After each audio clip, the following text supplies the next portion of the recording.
Kalau saya nggak berubah ya, biasa aja. Belum. Ya. Tadi istri saya udah hati-hati katanya kalau kejampang. Astagfirullah. Tapi ada yang jagain saya banyak. Saya hanya kasih nama yang jagain saya kan mau dipenggal semua. Alhasil. Jadi datang mukanya ceria, bercahaya. Kamu jadi cinta. Tapi sekarang kau pulang lagi. Nah, kenapa guru? Tunggu lagi. Pulang sampai kamu patah hati.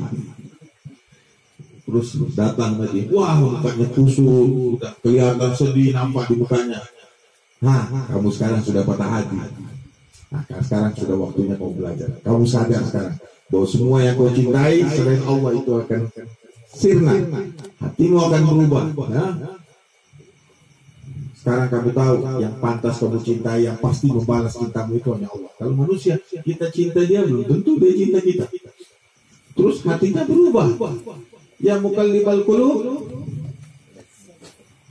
tapi kalbi ala dini. Kenapa kita ini suka berubah hati kita? Makanya kita selalu berdoa Rabbana la tuzigh qulubana ba'da idh hadaitana. Dengan Allah aja kita punya hati bisa berubah. Apalagi dengan manusia. Ya kan? Dengan Allah aja bisa berubah jadi sesat. Rabbana la tuzigh qulubana ba'da idh hadaitana wa hab lana min ladunka rahmah innaka antal wahhab. Padahal tidak ada yang lebih layak untuk dicintai melebihi Allah. Yang lain enggak ada. Kita cintai sesuatu apa? Karena cantik, karena indah. Allah Maha indah. Karena pintar. Allah Maha pintar, Maha alim, al-alim, al-jamil, al-jamal, al-alim, yang paling indah, paling indah. Berilmu, paling alim. Kita cinta orang karena baik hati, dermawan. Allah Maha Karim, paling dermawan. Kita mencintai sesuatu karena kesesuaian hati, kata Imam Al-Ghazali. Lah, tidak ada yang lebih dekat dengan kita lebih daripada Allah. Wa nahnu aqrabu ilaikum min hablil warid. Kami lebih dekat dari kamu. Wallahu yahulu bainal mar'i wa qalbihi. Allah itu membimbingi antara manusia dengan hati. Allah itu lebih dekat kepada kita daripada diri kita sendiri. Kalau kita lihat sebab cinta untuk Allah itu sempurna. Tapi kenapa manusia tidak kita cinta?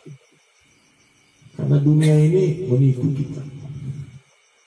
Ya, malah oleh karena itu banyak sekali peringatan dari Allah dalam Quran. Wala taghurrannakal hayatud dunya. Jangan sampai dunia ini menipu kalian, terombang-ambing di dalamnya, jatuh cinta, patah hati, sudah itu jatuh cinta lagi.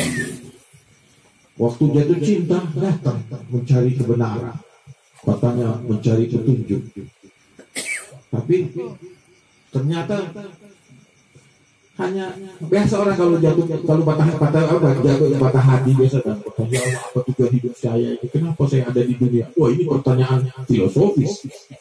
Tahu filosofis? Pertanyaan paling dasar itu pertanyaan tentang makna hidup. Ya Allah, siapa saya, dari mana saya? Wah, apalagi patah hati ini. Tapi dia nggak sungguh-sungguh mencari jawaban atas pertanyaan itu.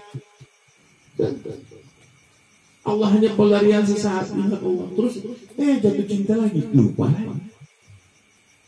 Ya, tertipu lagi sama dunia. Terombang ambing lagi dengan dunia, dengan fata morgana. Kata Nabi, dunia ini seperti janda tua. Sudah tua tapi pesoleh. Dan dia menipu semua laki-laki yang mencintainya dan membunuhnya.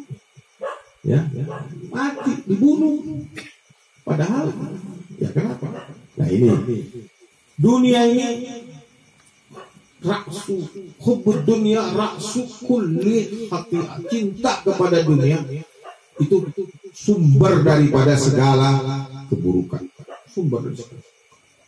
Nah, oleh karena itu tadi kembali cinta kepada Allah. Nah, cinta kepada Allah ini walaupun fitrah, tapi dalam hal ini tidak selalu kita jalankan karena kita selalu tertipu di sini, teralihkan. Sama dengan anak-anak itu fitrah mau makan, tapi kalau lapar apa aja dimasukin di mulutnya. Nah, akal kita inilah yang mengadari kita, membimbing kita, ini bukan makanan yang pantas. Ini bukan sesuatu yang pantas kamu cintai. Bukan ini yang harus kau cintai. Bukan ini yang harus kau ingat. Yang kamu ingat itu Allah.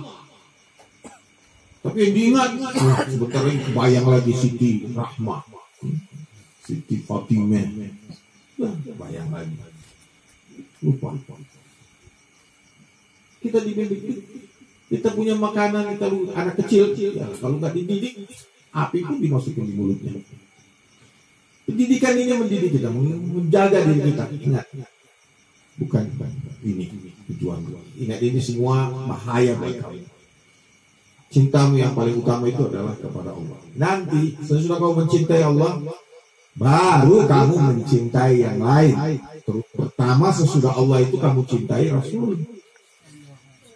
Kalau kamu beriman kepada Allah, pertama sesudah Allah, maka cintailah Rasulullah karena Allah. Jadi cinta kepada Allah dulu, kemudian cinta kepada Rasulullah. Sesudah itu cinta kepada siapa? Cinta, kata Nabi, cintailah keluargaku karena aku. Kalau kita cinta Allah karena zatnya, cinta Rasulullah karena Allah, cinta keluarganya karena Rasulullah. Tidak akan masuk surga orang yang meninggal dalam keadaan benci kepada keluarga Rasulullah. Tidak akan dapat syafaatnya Rasulullah. Tidak akan masuk surga. Dia mati jahiliyah. Nah, orang dia tiap hari sholatnya wajib baca Allahumma sholli ala Muhammadin wa ali Muhammad, kok benci? Berarti bohong itu sholatnya. Ya. Kalau sholat baca wa ali Muhammad enggak? Hah? Allahumma sholli ala sayyidina Muhammad wa ala ali sayyidina Muhammad. Baca, tapi kok benci? Hasud sama keluarganya Rasulullah. Bisa enggak masuk surga? Mungkin. Mustahil, berarti bohong sholatnya. Bohong ibadahnya. Lah, kenapa? Ya, itu rahasianya Allah. Allah sudah tunjukkan. Kalau kita itu disuruh cinta kepada manusia, lah, masa kepada keluarganya Nabi kita? Orang kepada binatang aja kita disuruh cinta, kepada makhluk semua disuruh cinta. Masa sama keluarga Nabi yang karena kakeknya, kalau bukan karena Allah, Nabi Muhammad laula kama khalaqtul aflaq. Kalau bukan karena engkau Muhammad, aku tidak ciptakan segala sesuatu. Lah, hatinya benci kepada keduanya. Mana mungkin masuk surga? Mungkin. Mustahil. Auratnya bohong.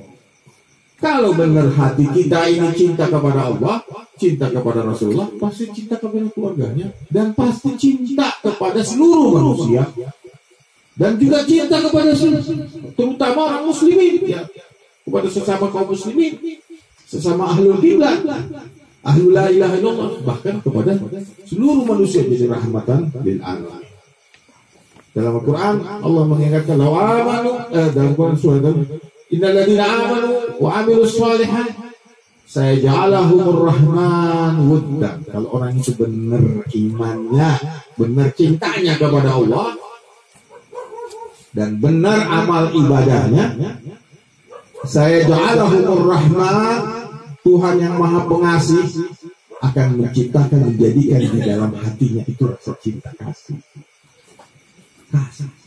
kepada sesama, dan terutama kepada sesudah Nabi itu kepada keluarganya. Makanya Allah mengingatkan ini, Allah sengaja ingatkan dalam Quran kepada kita.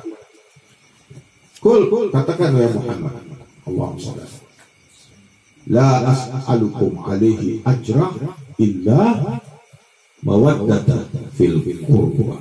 Aku tidak minta balasan atas dakwaku ini kecuali cinta kepada al-qurba. Hanya sayang penerjemahnya banyak yang kacau. Al-qurba diartikan kekeluargaan. Al-qurba itu kan sesuatu yang jelas, bukan sesuatu yang umum. Al-qurba kalau pakai al di depannya berarti apa itu dalam bahasa Arab? Ma'rifah, ya, jelas itu. Ada yang dimaksud siapa al-qurba. Itu jelas, semua tafsir mengatakan al-qurba itu keluarganya Nabi. Dan itu kemudian dikatakan dalam salat kita, Allahumma shalli ala sayyidina Muhammad wa ala ali sayyidina Muhammad. Nah ini dasarnya apa? Karena nanti juga yang akan menyelamatkan bumi Allah ini, yang menyelamatkan kita semua dari kezaliman, nanti ada cucu Nabi, namanya Imam Mahdi. Ajjalallahu farajah.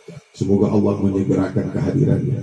Karena sekarang ini zaman sudah penuh kezaliman, penuh dengan kemungkaran, banyak umat manusia yang dizalimi. Nah nanti ini tanda-tandanya sudah dekat. Tanda-tandanya kita sedang menjelang datangnya Imam Mahdi. Tapi hati kita mesti bersih supaya kenal, karena nanti banyak yang ngaku-ngaku Imam Mahdi. Sepanjang sejarah itu sudah banyak yang mengaku seperti Imam Mahdi. Banyak Imam Mahdi palsu. Nah kita harus bersihkan hati ini supaya nanti kalau datang Mahdi kita kenal. Karena sebelum Mahdi juga akan datang Dajjal. Dajjal ini ngaku Mahdi juga. Dia Al-Masih Dajjal ngaku juga sebagai Nabi Isa. Ngaku juga sebagai Mahdi. Nah Dajjal ini kita harus kenal. Makanya doa kita itu kan selalu minta perlindungan dari Dajjal. Dalam sholat kita ada kan doanya. Di akhir sholat habis tasyahud itu kan ada doanya kan. Dan masih Dajjal, minta perlindungan kepada Allah. Lah, minta perlindungan ya. Selain kita berdoa, yang kita harus kenal, hati kita bersih. Tenang. Karena kalau tidak, banyak yang tertipu. Karena Dajjal ini punya ilmu yang luar biasa. Dia bisa gabungkan ilmu sihir, ilmu kimia, ilmu fisika, semua ilmu dia jadikan satu, digabung dengan ilmu dari wahyu. Sehingga banyak orang yang tertipu. Dajjal ini umurnya panjang. Dia dari zaman Nabi Musa sudah ada namanya Samiri. Sebelum Nabi Musa dia sudah ada. Nah sampai sekarang dia hidup. Hanya dia tidak menampakkan diri. Ya seperti Nabi Isa hidup, tapi tidak menampakkan diri. Nanti akan nampak pada saat Imam Mahdi datang. Nabi Isa turun. Nabi Khidir hidup juga. Sudah zamannya sebelum Nabi Musa dia sudah hidup. Nah dia juga nanti Nabi Khidir akan menampakkan dirinya nanti bergabung dengan Imam Mahdi. Nabi Idris juga. Nabi Idris naik ke surga. Nanti pada saat datang Imam Mahdi turun juga bergabung dengan Nabi Imam Mahdi. Kita harus siapkan diri kita. Karena waktunya ini sudah gak lama. Terutama yang masih muda. Ya. Tapi ini waktunya sudah tidak lama. Tanda-tandanya sudah semakin dekat. Nah kita harus perkuat ini iman yang benar kita ini. Jangan sampai kita mengaku beriman padahal tidak beriman. Karena banyak orang yang mengaku beriman padahal tidak beriman. Karena gak ngerti apa itu iman. Gak ngerti tanda-tandanya, gak ngerti ciri-cirinya. Bagaimana ngaku-ngaku beriman? Orang kalau ngaku-ngaku lulusan SMA harus ujian dulu dong. Harus tes dulu, baru tes, sudah dites baru ketahuan ada ijazahnya, ya kan? Mau masuk universitas juga kalau ngaku-ngaku sarjana ya mesti ada sekolahnya, ada ujiannya, ada ijazahnya. Lah ini ngaku beriman lebih hebat dari sarjana, ngaku-ngaku tanpa bukti, tanpa ilmu, tanpa ujian. Allah mengatakan, apa kamu pikir kamu dibiarkan saja mengaku beriman padahal belum diuji? Enak-enak banget. Di mana lebih penting, iman atau ijazah? Ijazah belum tentu menyelamatkan kita dunia wal akhirat. Iman pasti akan menyelamatkan kita. Lah, untuk ijazah aja susah. Mau ngaku-ngaku beriman tanpa sekolah, tanpa ujian, ngaku tanpa ijazah. Gak bisa begitu. Nabi aja bilang, belajarlah kamu tentang iman sebagaimana aku pun belajar tentang iman. Dan iman itu tidak bisa diraih kecuali melalui ujian. Sama, sekolah pun tidak bisa dapat ijazah kalau nggak ada ujian. Nah, kita harus belajar yang benar. Bersihkan ini hati. Karena hati yang bersih gimana? Zikrullah. Qad aflaha man tazakka wa dzakara isma rabbih wa shalla. Beruntunglah orang yang menyucikan dirinya. Bagaimana menyucikan diri? Menyebut nama Tuhan wa zakara asma rabbih wa shalla dan salat. Salat itu bahasa Arabnya